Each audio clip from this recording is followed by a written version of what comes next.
Hello mga beshi, maaga nga po ako pinayusan ni mama. Ngayong araw po kasi Christmas party namin at aabay ako. Kaya 6 AM pa lang pinapunta na ni mama si Ate Chini para nga maka-attend pa ako sa Christmas party namin kahit saglit. Malayo din kasi aabayan ko mga beshi sa Talavera pa. 2 PM pa kay Kasal, maaga nga lang ako pinayusan ni mama. Fast forward, tapos lang akong ayusan ni Ate Chini. Ang ganda nga talaga niya mag-ayos mga beshi. Yung ang ganda ko na nga tapos mas lalo pa akong gumanda. Sana all. O diba nagbuhat ng sariling bangko mga beshi. Maglalabasan na naman yung mga basher ko dyan.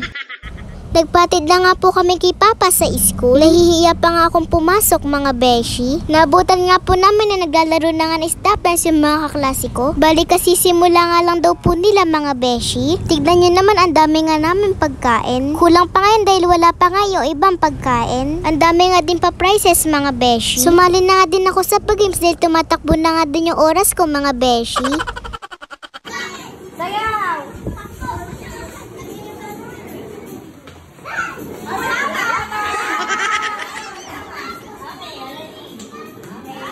Group yourselves into 4.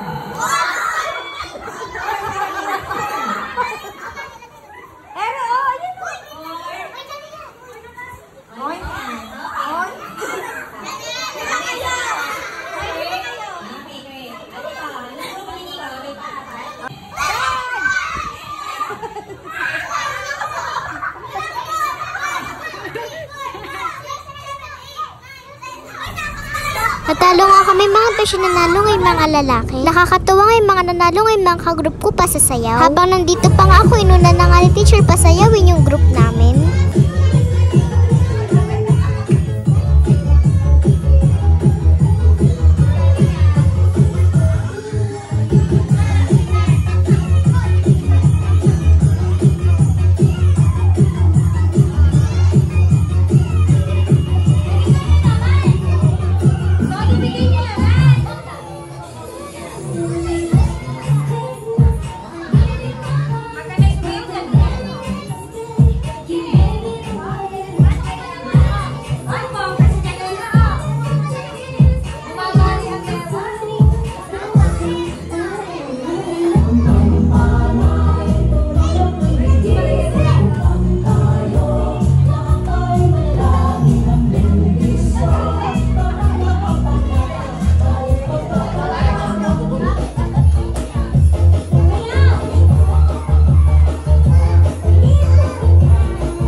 Habang kompleto pa nga kami, nagpicture na nga din kami. Dahil mamaya alis na nga din ako mga beshi.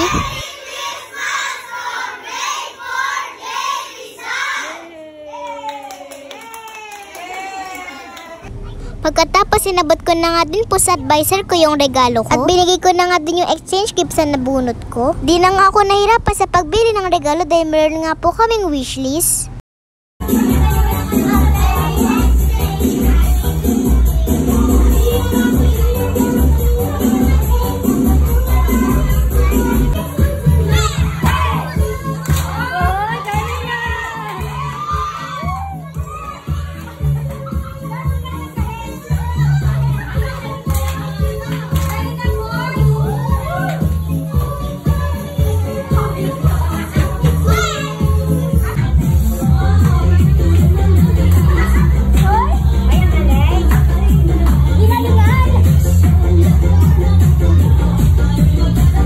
Kinuha ko na nga yung candies ko bago kami umuwi. Dahil hindi na nga namin matatapos yung party mga beshi. Habang nandito nga ako, binigyan na nga ako ni Kyle ng candy. Thank you po Mami Shuday and Kyle. Binigyan na nga din po ako ni Ma'am ng piggy bank at ballpen. Thank you po Ma'am Divine. Feeling ko talaga napaka-special ko nung araw na yan. Maraming salamat nga din po sa mga kamami ni Mama. Tuwang-tuwa nga ako, ang dami ko nga maiuuwi. Nagpa-picture nga din ako dito sa mga pagkain. Dahil hindi ko na maabutan yung kainan mga beshi.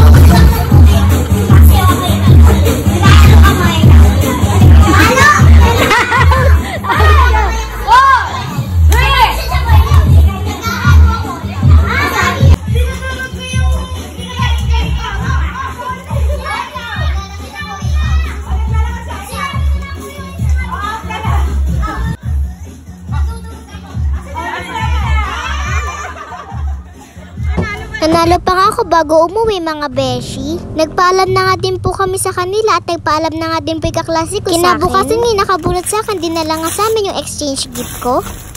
Dahil di nga po niya alam na atin ako ng Christmas party. Biglaan nga lang din po kasi punta namin sa school. Sobrang nagustuhan ko yung regalo sa akin ni Stephanie. Alam mo talaga kung ano yung gusto ko, thank you.